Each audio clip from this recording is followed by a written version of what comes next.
And it's time to switch gears a bit to a big story of the night. Number 2 ranked Duke beat UNC in the historic Tobacco Road Showdown. Yeah, Kate Rogerson, she was there live from Cameron Indoor. Kate, you watched the game with your own eyes. I know it's always a big-time matchup. I mean, were you surprised with tonight's outcome?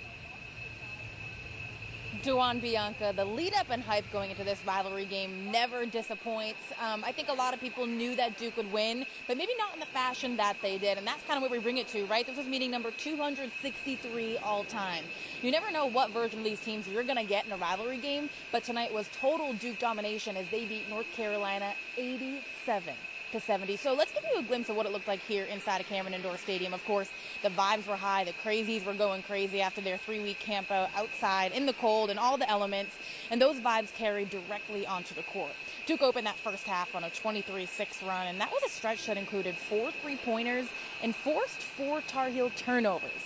The Blue Devils' 27-point halftime lead was pretty big, but that's not as big as Kahn and Cooper's contributions. Duke's freshmen, those 2 freshmen, yeah, they combined for 43 of their team's 87 points. What really stood out was the way that Duke played tonight. They were so connected versus North Carolina that kind of looked out of whack, and that's something both John Shire and Hubert Davis noted after the game.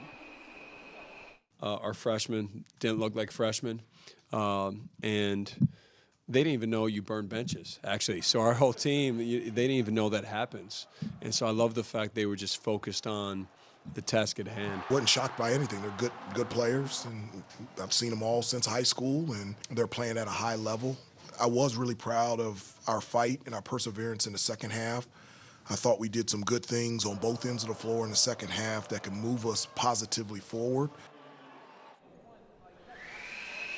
So the Tar Heels have now lost 4 out of their last 5 games. So the clock is ticking when it comes to talking about March and the tournament and what their fate looks like going forward. Head coach Hubert Davis, as you heard him say, he does believe that things can get better, but that time is shortened in what they can do these next 4 weeks. We will talk more about the Tar Heels and, of course, go into both locker rooms when we come back with sports with Trayvon Miles.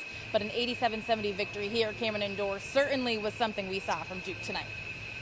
Yeah, still a lot of bragging rights for Duke. That they're going to be traveling to Chapel Hill in just a matter of weeks, and they're going to want to try to repeat the same thing tonight on there at the Dean Dome. So we'll see how it goes. I love college basketball, if you can't tell.